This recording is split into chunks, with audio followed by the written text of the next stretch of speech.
70 साल का एक सक्सेसफुल पोएट ली जियोक यो, जिसने कभी शादी नहीं की, लेकिन जब उसकी लाइफ में 17 साल की लड़की आती है तो वो उसकी तरफ आकर्षित होने लगता है और उसके प्यार में पड़ जाता है। ये प्यार ली को किस एक्सट्रीम हद तक लेकर जाएगा। Hello everyone, welcome back to my channel movies tribe. दोस्तों, आज ये कोरियन मूवी जिसका नाम है अम्यूज़, जिसकी कहानी इतनी ही खूबसूरत है जितनी कि एक कवि अपनी कविता को लिखता है। मूवी के डायरेक्टर है जी वो जंग और IMDb रेटिंग 6.7 है। तो वीडियो को शुरू करते हैं। कहानी को एंजॉय कीजिए और हमारे एक्सप्लेनेशन आपको अच्छे लगते हैं तो आगे बढ़ने से पहले दोस्तों प्लीज़ सब्सक्राइब करें ताकि हमें भी मोटिवेशन मिले और ऐसे ही नए वीडियो से आप सभी को एंटरटेन करते रहें। अपनी स्टडी रूम में किताबों से घिरा 70 साल का नेशनल पोएट ली, जहाँ तक याद हो उसकी ज़िंदगी में कभी किताबों के अलावा और कोई था ही नहीं।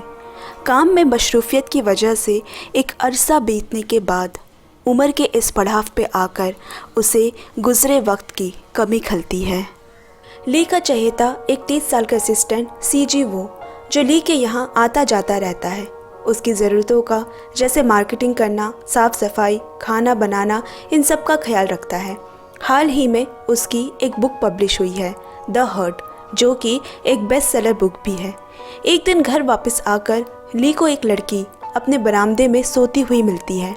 कुछ देर तक वो उसे देखता रहता है, फिर जीवो उसे उठाता है। उसने अपना नाम युंगो बताया और गार्डन की बाउंड्री से लगे सीढ़ियों से वापस चली गई। शाम को जीवो ली से कहता है वो कुछ दिन बिजी रहेगा क्योंकि उसे एक किताब लिखने का ऑफ़र मिला है। अगर वो चाहे तो युंगो को काम में रख सकता है।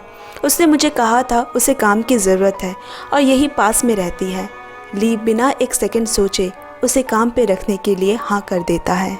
अगले दिन युंग्यो आई, 17 साल की अलहड़-सी नटखट सी हाई स्कूल स्टूडेंट। घर पे इधर उधर काम करते वक्त ली उसे देखता रहता। धीरे धीरे उनमें बातें बढ़ने लगी। अब वो हफ्ते में एक की बजाय 2 बार काम पे आती है। एक दिन तेज़ बारिश में भीगी युंग्यो ली के घर आई क्योंकि उसकी माँ से उसकी लड़ाई हो गई और वह आज रात यहीं रुकना चाहती है। सुबह जब ली की आँख खुली तो युंग्यो उसी के पास बिस्तर में सोई मिलती है। वो उसे निहारता है और फिर उसके गले में एक टैटू देखता है। ली एक अजीब सा खिंचाव महसूस करता है, जैसे युंग्यो में वो अपनी खोई हुई जवानी देखता हो। तभी जीवो की गाड़ी की आवाज़ सुन ली जल्दी से नीचे स्टडी रूम में चला गया ताकि उसे ये लगे वो रात भर वहीं था। युंग्यो को ली के बेडरूम से उसी के ढीले ढाले कपड़ों में निकलता देख जीवो हैरान हो जाता है। उसके बाद ब्रेकफास्ट में युंग्यो सैंडविच बनाती है, जिस पे जीवो कहता है सर को ब्रेड नहीं पसंद। दोनों में बहस हो जाती है। युंग्यो ली को जब सैंडविच देती है वो खुशी से खा लेता है। जीवो को ये बात अजीब लगती है। एक बार जीवो ली को समझाने की कोशिश भी करता है कि हाई स्कूल स्टूडेंट से इतनी नज़दीकी अच्छी नहीं, लेकिन ली ने उसकी बातों को अनसुना कर दिया, जैसे उसे कुछ समझ ही नहीं आया। अब तीनों हाइकिंग के लिए निकलते हैं। जीवो युंगो को ली के घर काम पे आने के लिए मना करता है पर वो उसकी बात नहीं सुनती। गुस्से में वो उसे धमकाने गया, तभी युंग्यो की माँ का दिया हुआ मिरर फिसल कर नीचे गिर जाता है। ये उसकी माँ का दिया पहला तोहफा था जो उसके लिए बहुत मायने रखता है। रोती हुई इंग्यो को जीवो इतनी छोटी सी बात पे सीन क्रिएट करने के लिए मना करता है और कहता है ऐसा ही मिरर वो खरीद देगा, लेकिन इंग्यो को दूसरा नहीं वही चाहिए होता है। तभी ली अपनी जान जोखिम में डालकर उस मिरर को ले आता है। अगले दिन युंग्यो शुक्रिया जाहिर करने ली को अपने जैसा टैटू बनाकर देना चाहती है। पहले तो ली थोड़ा हिचकिचाया पर इंग्यो के ज़िद के सामने हार जाता है। अब अपनी गोद में ली का सर रख इंग्यो टैटू बना रही है।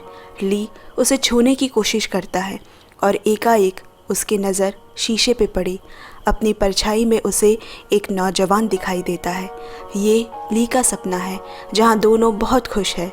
उस वक्त फिर से सालों पहले गुजर चुकी तमन्ना, वो एहसास ली के सीने में सांस लेने लगी, उसके सारे बदन को गुदगुदाने लगी और एक कवि के जज्बात कलम के ज़रिए पन्नों पर उतर आए।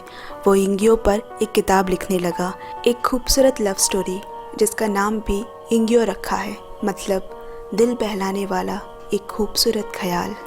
यहाँ जीवो अपने नए काम को लेकर परेशान होता है क्योंकि उसके काम रिजेक्ट्स हो रहे होते हैं। वो इंग्यो को अपने अपार्टमेंट कुछ दवाई लाने कहता है। जब वो वहाँ पहुँचती है तो उस पर इल्ज़ाम लगाता है कि वो सर ली के साथ सही नहीं कर रही, उसे ली से दूर रहना चाहिए और मिरर वाली बात को एक ड्रामा कहता है। दरअसल इंग्यो के प्रति ली के झुकाव को देखकर जीवो को उससे जलन होने लगी क्योंकि इतने समय तक वो ली के साथ था। फिर दोनों के बीच लड़ाई हुई जिसमें इंग्यो का स्कूल बैच उसके सीने में चुभ गया।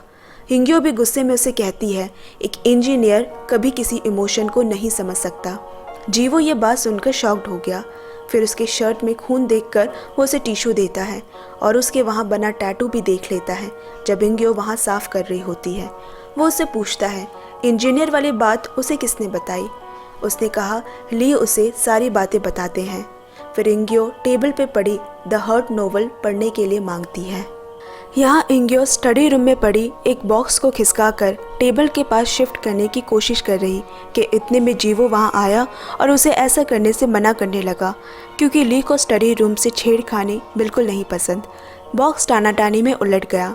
इंग्यो दौड़कर ली को बुलाने भागी। कॉपीज वापस बॉक्स में रखते वक्त उसे ली का लिखा इंग्यो पे मैन्युस्क्रिप्ट दिखता है। जल्दी से वो बॉक्स को फिर उसी जगह रख देता है। जीवो ली को कल की मीटिंग के बारे में बताता है। इंग्यो भी साथ जाने की जिद करने लगी जिस पे जीवो गुस्से से कहता है, ये एक हाई लेवल मीटिंग है, अपनी हद पर रहो। पर ली ने उसकी बात को काटते हुए कहा, स्कूल के बाद मैं और तुम चलेंगे। मीटिंग में ली ज़रा भी इंटरेस्ट नहीं दिखाता क्योंकि आज वो इंग्यो के साथ बाहर जाने के लिए एक्साइटेड है। ली का मूड ही अलग सा होता है। मजाक मजाक में वो अपना टैटू भी दिखाता है।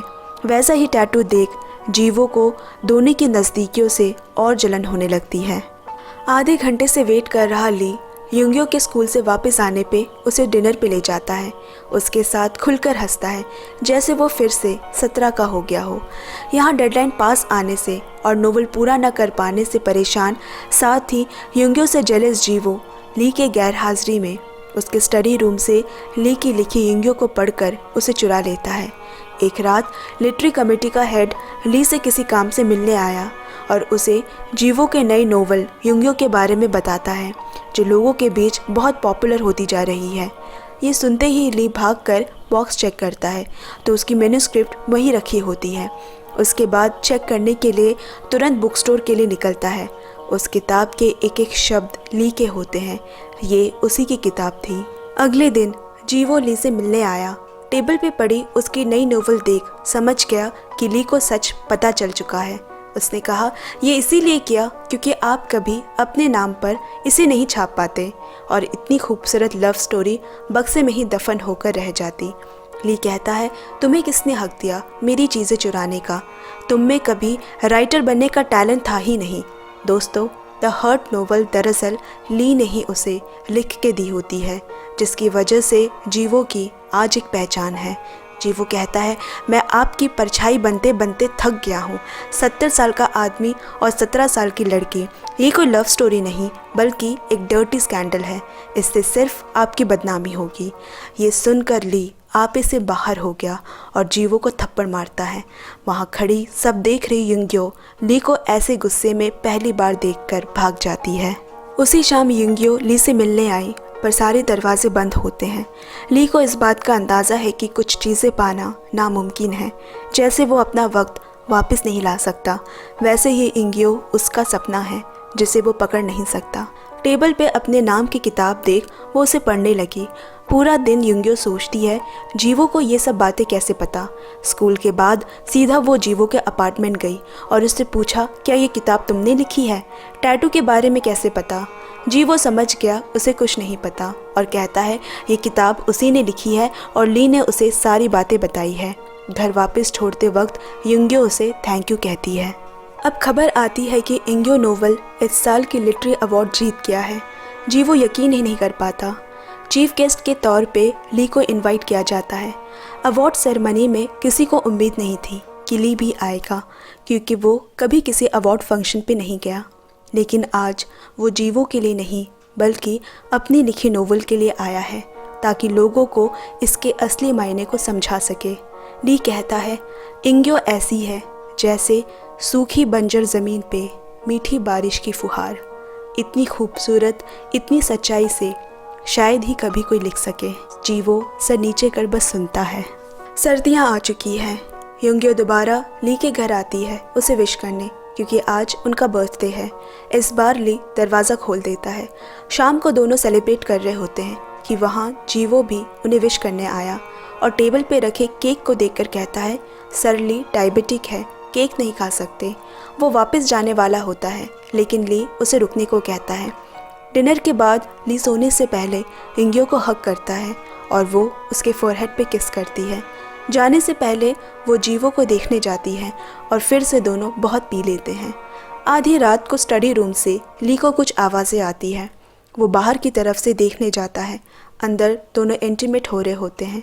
यहाँ युंगियो को यही लगता है कि जीवो ने वो किताब लिखी है, इसका मतलब वो उसके लिए कुछ फील करता है। ये सब देखकर ली गुस्से में जीवो की कार पंचर कर देता है और अपनी कार की स्टीयरिंग कंट्रोल को लूज़ कर देता है। जब सुबह उसकी गाड़ी स्टार्ट होने की आवाज़ से नींद खुली तो उसे याद आया कि ये उसने क्या किया। थोड़ी देर में जीवो कार का कंट्रोल खो बैठा, लेकिन बड़ा एक्सीडेंट होने से बच गया। मैकेनिक के पास जाने पे उसे पता चला कि स्टीयरिंग को जानबूझकर किसी ने लूज़ किया है।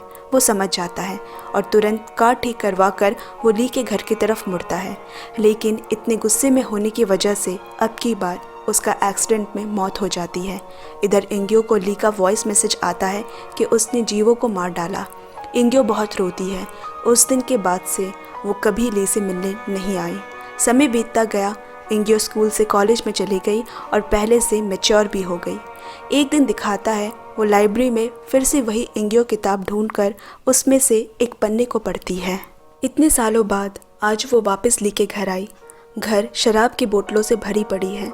टेबल पे कई दिनों का खाना और दवाइयाँ पड़ी होती है। वो ली के पास गई जो अपने स्टडी रूम में सोया हुआ है।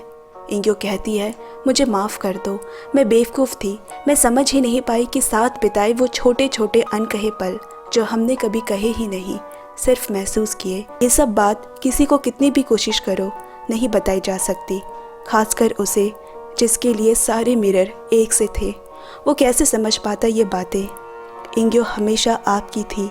वो नोवेल आपने लिखी थी। थैंक यू मुझे इतना अहम और खूबसूरत बनाने के लिए। ली सब सुन रहा था पर पीछे नहीं मुड़ा। उसकी युंगियो उसे आखिरी बार गुड बाय कहकर चली गई। ली भी अपनी नमी भरी आंखों से उसे गुड बाय कहता है, क्योंकि भले ही युंगियो को सब पता चल गया हो, पर अब कुछ भी पहले जैसा होना मुमकिन नहीं। मूवी यहीं ख़त्म हो जाती है। दोस्तों, आज की एक्सप्लेनेशन आपको कैसी लगी कमेंट में ज़रूर शेयर करें और चैनल को भी पक्का सब्सक्राइब कर ले। आपसे जल्द मिलते हैं अगले वीडियो में। Bye bye, love you and take care friends.